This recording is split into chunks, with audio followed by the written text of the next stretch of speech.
근육의 부속 장치를 이해를 하셔야 되는 이유가 있습니다. 여러분들이 그냥 근육, 그 다음에 건, 인대, 근막 이렇게 딱 놓고 보면 건도 힘줄이라고 그러고 인대도 그냥 힘줄이라고 그러고, 그런데 엄연히 얘네들은 달라요. 공통적으로 똑같은 건 뭔가니 건이고 인대고 근막이고, 여기 보면 친밀성 결합 조직이라고 되어져 있죠. 친밀성 결합 조직이라고 다 되어져 있어요. 친밀성 결합 조직은 어떻게 생겨져 있는 거 아니? 쌀 적자해서 적충구조로 되어져 있어요. 적충구조. 적충구조. 자, 이걸 이해를 잘 하셔야 되는데, 이런 A4 용지 같은 경우에는 보세요. 이 A4 용지 같은 경우에는 하나의 판으로 되어져 있기 때문에 이렇게 찢으면 어때요? 쉽게 찢어지죠. 쉽게 이렇게 찢어져요. 그렇지만 적충구조로 되어져 있으면 이렇게 찢어지지 않아요. 적충구조, 어떤 것들이 적충구조인 거예요? 한지 여러분들이 이렇게 잘 찢어져요? 잘 찢어지지 않죠. 그러면 한지하고 A4 용지하고는 만들어지는 과정이 달라요. 한지 같은 경우에는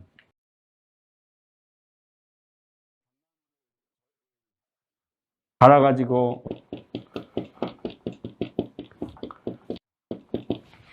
이렇게 한 판을 딱 떠서 만들죠. 그렇기 때문에 이게 어때요? 서로 가는 그 당나무 얘네들이 서로 쌓여져 있어요. 그러다 보니까 잘 찢겨지지가 않아요. 이게 바로 친밀성 결합 조직이에요. 근데 이 친밀성 결합 조직인데, 이 섬유삭이라는 이야기는 뭐예요? 이거는 동아줄 같이 꼬여서 뭉쳐져 있는 거예요. 이걸 바로 우리가 뭐래요? 건이라고 그래요. 인대 같은 경우에는 친밀성 결합 조직인데, 이거 섬유 다발로 되어져 있죠. 또 다발로 되어져 있는데, 이 다발은 삭보다는 조금 덜 견고해요. 즉 내구성이 친밀성 결합 조직 중에서, 즉 건, 인대, 근막 중에서 제일 내구성이 좋은 건 뭐예요? 건이에요. 그 다음이 인대고, 그 다음이 뭐예요? 근막이에요. 다 친밀성 결합 조직이지만. 그러면 자, 이 건이라는 명칭, 이건 텐던이라고 그러거든요. 텐던, 이 건이라는 명칭은 어떨 때 쓰는 거 아니에요? 건이라는 단어가 딱 들어가면 무조건 근육의 끝자락에서 뼈로 가는, 즉 뼈를 싸고 있는 골막으로 가는 조직, 이걸 바로 건이라고 그래요.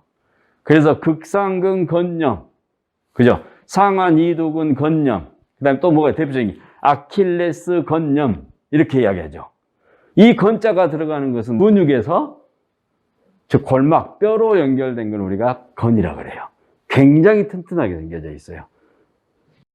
두 번째, 인대라는 것은 리가멘트라고 그러는데, 이 인대는 관절하는 양쪽 뼈, 이게 어디예요?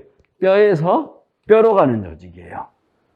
그래서 무릎에 있는 내측 축부인대, 즉 십자인대, 외측 축부인대, 전거비인대, 그죠? 이런 인대들은 뼈에서 뼈로 가요.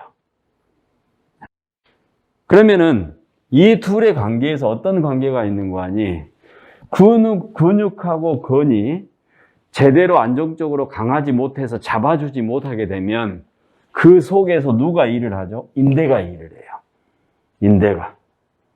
인대라는 것은 관절의 어떤 잠김, 그 다음에 관절의 움직임하고 관련이 되는데, 겉에 있는 이 건하고 근육들이 제대로 작용을 못 해주면 인대가 손상받기가 굉장히 쉬워요. 근육이 강하면, 제대로 잘 작용을 해주면 인대는 손상될 일이 거의 없어요. 그래서 운동선수들 같은 경우에, 씨름 선수들 같은 경우에 특히 들어서 이렇게 매치기 할 때, 즉 한 방향으로 토션, 즉 방향이 딱 아래에 있는 무릎 아래쪽은 지면에 딱 닿아져 있고 무릎의 위쪽은 틀어질 때, 이럴 때 스트레스를 많이 받게 되거든요. 이럴 때 보게 되면 인대가 손상이 많이 생겨요. 근데 왜? 근육이 바로 평상시에 근육의 훈련하고 건 쪽을 강하게 해주지 못했기 때문에 얘네들이 손상이 오는 거예요.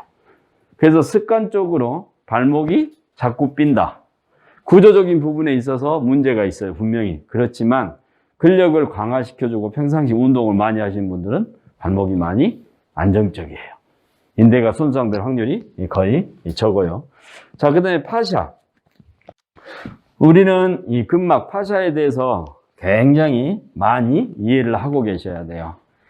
파샤는 레깅스입니다. 레깅스. 고탄력의 레깅스라고 생각을 하시면 됩니다. 그러면서 어디를 싸고 있어요? 지금 각 근육의 표면을 싸고 있어요. 그렇지만 여기에다가 하나 딱 놓으면은 근육의 표면뿐만이 아니고 방금 전에 봤던 근섬유의 겉에도 싸고 있어요. 근육을 싸고 있고 근섬유 한 가닥이 딱 가면 거기를 코팅제처럼 딱 싸고 있는 거예요. 이해하시겠죠? 가장 대표적인 케이스가 우리 귤을 보면 귤을 하나 딱 까가지고 조각을 까서 입에다 넣고 쪽쪽쪽쪽 빨아먹으면 귤 색깔의 귤 알갱이는 내 입속으로 다 들어가죠. 그죠? 근데 입속으로 들어가는데 마지막에 남는 하얀 게 있죠. 그게 바로 근막이에요. 근막. 그 근막들이 누구하고 연결되어져 있는 거 아니? 바로 쭉 내려오면 아까 건하고 연결되어져 있어요. 그 근막들이 근섬유막이라고 그러죠. 그래서 겉에 있는 것은 근막이라고 그러고 표면에 있는 건 근막. 그 다음에 또 그래서 그거를 요즘 용어로 하면 근외막, 근내막 그러죠. 근내막은 뭐예요? 근섬유 하나하나를 싸고 있는 그 막들을 바로 우리가 근막이다라고 이렇게 이야기를 해요. 그러면 실질적으로 근육을 수축과 이완을 시키는 데는 어디예요? 수축과 이완을 시키는 데는 손가락 이렇게 보면 근육이 수축되면은 근육이 두꺼워지죠. 여기서 여기까지가 지금 이렇게 있다가 이거 두꺼워졌죠. 그 다음에 손목 여기는 어디에 바로 건인 거예요. 그리고 이 근섬유 한 가닥 한 가닥을 다 싸고 있는 애들이 알갱이만, 여기까지는 알갱이 탁 받고 나면 누구하고 연결돼요? 건하고 연결이 돼요. 그러면 실제 보세요. 왜 이야기를 말씀을 드리는 거 아니? 근육이 유연하지 못하면 건도 어떤다는 이야기예요. 자, 예를 들면 종아리의 아킬레스 건을 구성하는 게 비복근하고 가자미근이에요. 그죠? 비복근하고 하태 삼두근이란 말이에요. 비복근하고 가자미근이 수축과 이완을 방금 전처럼 제대로 하지 못하면 아킬레스 건에 과부하가 굉장히 많이 걸려요. 그 다음에 체형에 따라서 아킬레스 건이 붙고 지나가는 부위가 어디죠? 전골이죠. 뒤꿈치뼈예요. 아킬레스 건이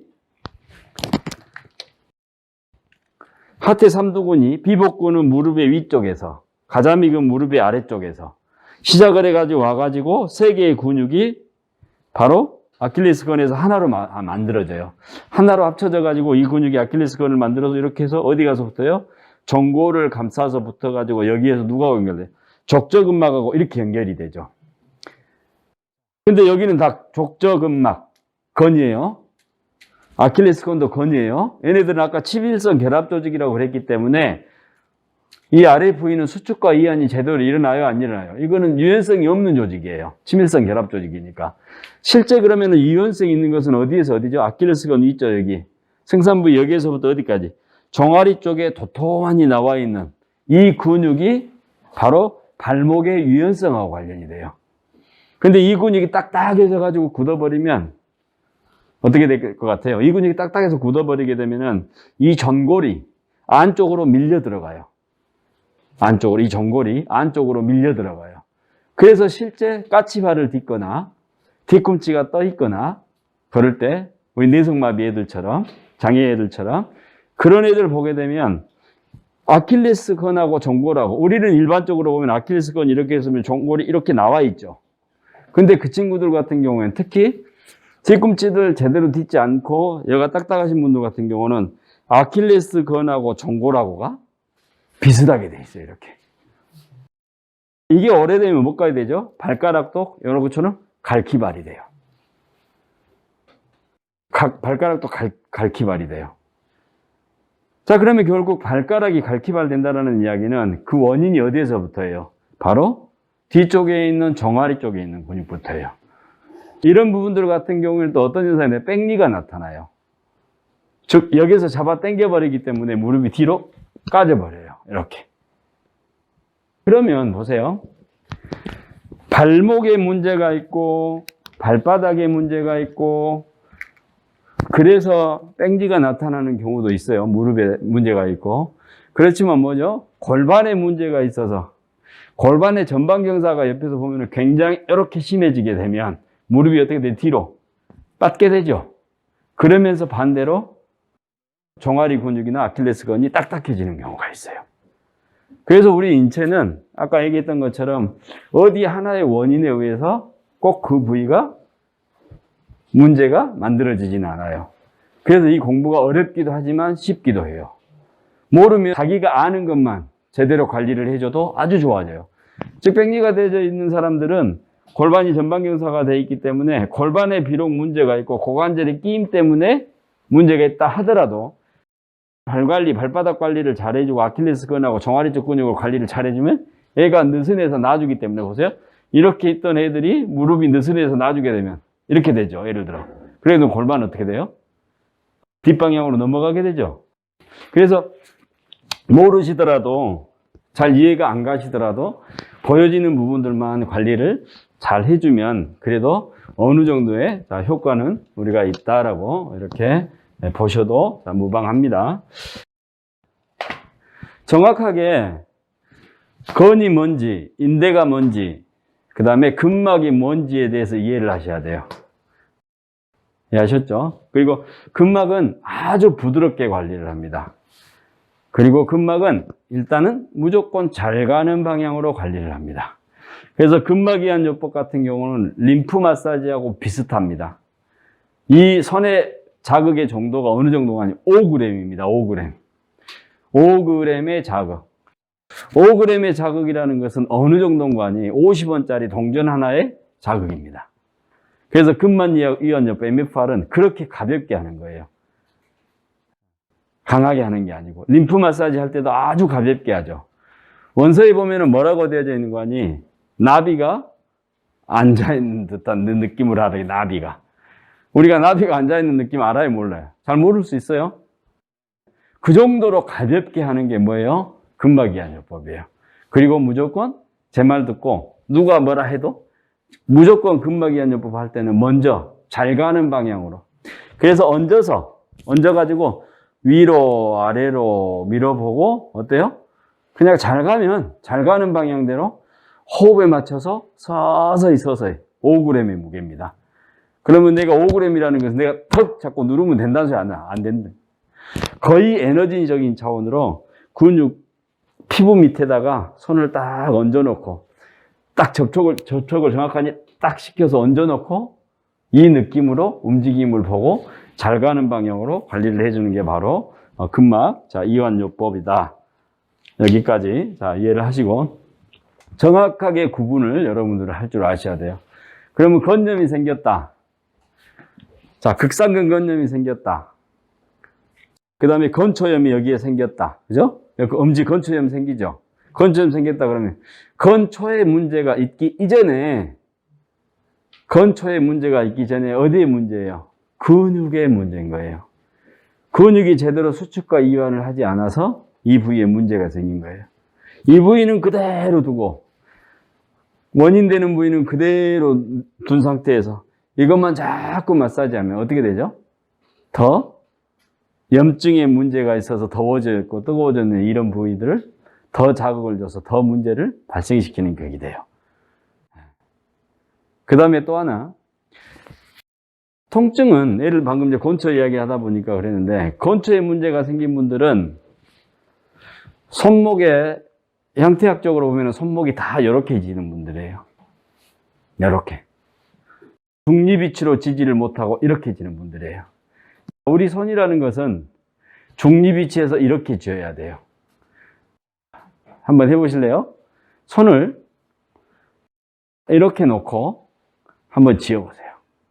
손 폈어. 기억대로 꺾어. 쥐어봐봐요. 쥐어져요? 안 쥐어져요? 안 쥐어지죠? 그 다음에 센터로 올려놓고 그대로 한번 쥐어보세요. 아주 편하게 쥐어지죠? 이렇게 쥐게 되면 여러분들 보세요. 손목의 통증이 어디에 많이 와요? 일반적으로 손목의 통증은 뒤쪽에 많이 와요. 여기 아픈 사람은 다치지 않는 이상 여기 거의 안 아파? 없어요. 이렇게 지게 되면 어디가 숏이에요? 안쪽이 다 숏이죠. 여기 숏이에요. 이 숏의 문제에 의해서 롱인, 뒤쪽이 문제가 오는 거예요. 팔질을 할 때도 역시 마찬가지. 예를 들어서 팔꿈치를 이쪽에다 붙여서 이렇게 하시는 분들은 절대 문제 안 와요. 그런데 어깨를 벌린 상태에서 이렇게 하시는 분들 같은 경우 손목이 어떻게 되죠? 이 방향이 돼요. 손목은 항상 모든 관절은 그렇지만 중립 위치에서 정확하게 써줘야 문제가 안 생겨요. 팔질할 때도 역시 마찬가지. 옆에서 보게 되면 이렇게 쥐고 하시는 분들 있죠. 가위질도 이렇게 하는 분들 있어. 잘 봐보세요. 대학원 다닐 때, 대학원적인 수업하러 갈 때 한 학생이 공부하는데 어떻게 공부하는 거니? 볼펜을 잡아가지고 이렇게 쓰고 있어. 맨 손목 아프다 그래. 이렇게 앉아 이렇게 있어. 맨 손목 아프다 그래. 어디가 문제예요? 손목이 문제가 아니고 팔꿈치, 어깨가 승모근이 너무 올라가 있고 팔꿈치가 너무 벌어져 있는 거예요. 이게 이렇게 해서 하나도 안 아파. 그리고 말단으로 가면 갈수록 날개, 부채라 생각해야 돼, 부채. 부채를 잡을 때 볼펜 하나 잡아가지고 글씨를 쓰는데 이걸 이렇게 잡아서 쓸 필요가 하나도 없는 거예요. 손을 빼고 원래 손가락은 부드럽게 이렇게 놀리라고 있는 거예요, 놀리라고. 근데 대부분 다 쓰는 방향들을 잘못 써서 그래요. 자, 그럼 반대로 이렇게 했을 때 여기 오는 질환이 하나가 있죠. 뭐가 있어요, 이거? 터널 증후군 있잖아요. 터널 증후군은 뭐 때문에 그래요? 이거 많이 써서 그러죠. 너무 셜락이 돼가지고 터널 증후군 뭐죠? 방아쇠 증후군 뭐죠? 너무 짧아져 있어서 굳어가지고 그 다음에 신경이 지나가는데 여기서 눌려가지고 그래서 여기 째가지고 수술해서 공간 확보해 주잖아요. 주로 만성적으로 통증 오는 애들은 어디예요? 다 뒤쪽이에요.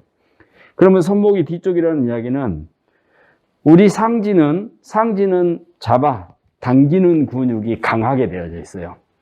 그래서 잡아 당기는 근육이 상지는. 그래서 아무리 이쪽으로 가도 많이 안 아파요. 안 당기고.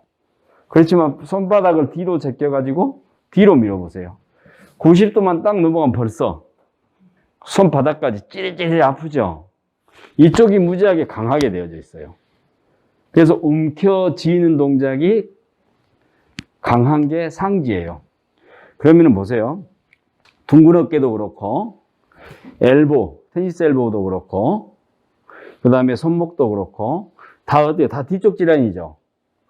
그러면 이 뒤쪽 질환의 문제가 결국은 어디에서 왔겠어요? 앞쪽에서 온 거예요. 앞쪽에서. 상지 같은 경우에는 너무 짧아져 가지고. 그래서 손목이 여기가 안 좋고 손목이 아프시다는 분들은 뭘 시켜야 돼요?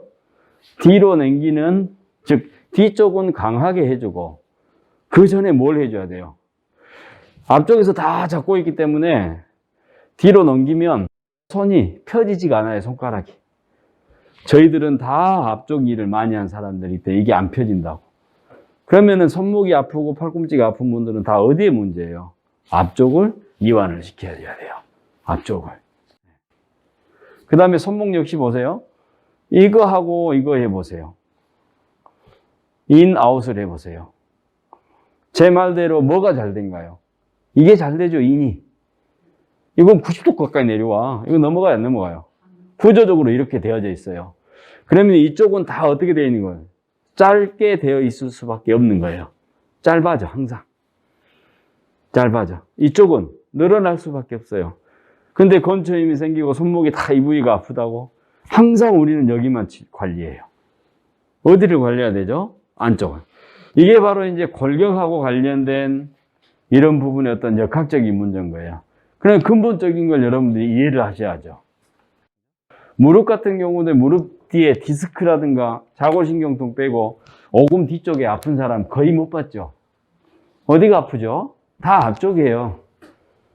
무릎은 그러면 어디예요? 하체 같은 경우는 구부리는군요. 그렇기 때문에 앞쪽에 문제가 아니에요. 고관절은 어디예요? 이게 강하게 되어져 있죠. 그래서 앞쪽은 다 잠겨요. 서해부, 이부위 아픈 분들은 거의 없어요. 이거는 우리가 어떨 때만 해줘요? 순환할 때. 순환시킬 때 서해부만 눌러주죠. 문제는 다 어디예요? 뒤쪽이에요. 발목 같은 경우에도 마찬가지겠죠. 그러면 발목은 제일 문제는 뭐예요? 요거예요. 이 방향으로 잘 넘어가거든요. 안쪽에서 바깥쪽 방향으로. 그래서 여러분들이 구조적인 어떤 이런 부분하고 근하고 인대하고 근육하고 근막하고의 관계를 좀 이해하시면 훨씬 더 쉽게 여러분들이 좀 더 관리를 하실 수가 있어요.